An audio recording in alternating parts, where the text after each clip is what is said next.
Hello, I'm Father Joe Roesch of the Marian Fathers of the Immaculate Conception. Thank you for joining us as we continue with our year-long journey reading the diary of St. Maria Faustina Kowalska from beginning to end. Today we take up from where we left off, beginning with diary entry number 98. The trial of trials, complete abandonment, despair. When the soul comes out victorious from the preceding trials, even though it may stumble here and there, it fights on valiantly, humbly calling upon God, "Save me, I am perishing," and it is still able to fight on.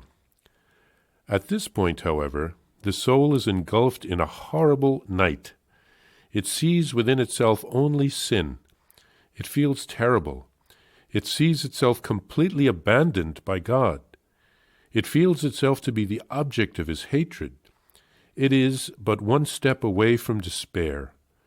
The soul does its best to defend itself. It tries to stir up its confidence, but prayer is an even greater torment for it, as this prayer seems to arouse God to an even greater anger. The soul finds itself poised on the summit of a lofty mountain on the very brink of a precipice. The soul is drawn to God, but feels repulsed. All other sufferings and tortures in the world are as nothing compared with this sensation into which it has been plunged, namely, that of being rejected by God.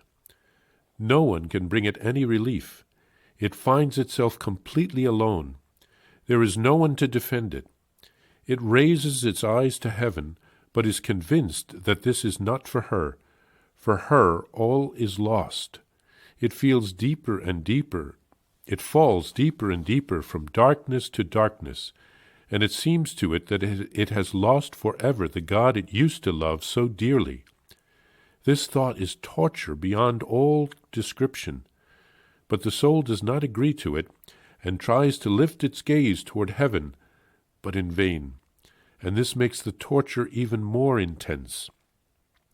If God wishes to keep the soul in such darkness, no one will be able to give it light. It experiences rejection by God in a vivid and terrifying manner. From its heart burst forth painful moans, so painful that no priest will comprehend it, unless he himself has been through these trials. In the midst of this, the evil spirit adds to the soul's suffering, mocking it. "Will you persist in your faithfulness? This is your reward. You are in our power." But Satan has only as much influence over the soul as God allows him, and God knows how much he can bear. "What have you gotten out of your mortifications," says Satan, "and out of your fidelity to the rule? What use are all these efforts? You have been rejected by God." This word rejected becomes a fire which penetrates every nerve to the marrow of the bone. It pierces right through her entire being. The ordeal reaches its climax.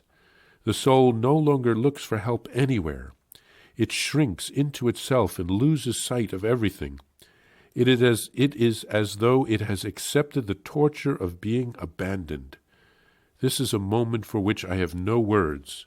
This is the agony of the soul. When for the first time this moment was drawing near, I was snatched from it by virtue of holy obedience. The directress of novices, alarmed by my appearance, sent me off to confession, but the confessor did not understand me, and I experienced no relief whatsoever. O Jesus, give us experienced priests.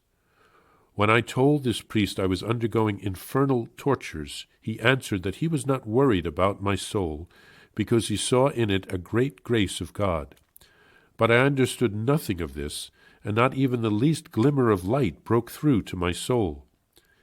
Then my physical strength began to fail me, and I could no longer carry out my duties, nor could I any longer hide my sufferings. Although I did not say a word about them, the look of pain in my face betrayed me. The superior told me that the sisters had come to her, saying that when they look at me in the chapel they are moved to pity because I look so terrible. Yet, despite all efforts, the soul is unable to conceal such suffering. Here, St. Faustina writes about a terrible experience that she went through, like the dark night of the soul that St. John of the Cross writes about. Here, St. Faustina is pulling back the curtain to let us see into her soul. We now understand more clearly what she was going through in the incident that she had written about in diary number 24 during the second year of her novitiate. She was experiencing an extreme spiritual test, but the spiritual sufferings had their physical manifestations. She couldn't hide what she was enduring from the other sisters. She looked at first terribly sad and in agony, and then she had no strength. Thank goodness her novice mistress understood that it was a trial from God. Her confessor at the time seemed to be less experienced, and he wasn't able to reassure her very much as she was enduring that trial. Again, hopefully none of us will have to suffer like this, but it is a special privilege for us to get a glimpse into the soul of St. Faustina. The temptations that she faced can also teach us something.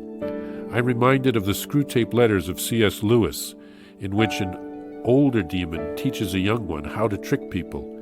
It's good to be aware of how the attacks may come. The sense of being rejected by God is what stings St. Faustina so dearly. But Jesus loves her so, and so it is only a trick to think that God would ever reject us when we love him. God, in fact, rejects no one. He only allows those who reject him to have their way and to live without God.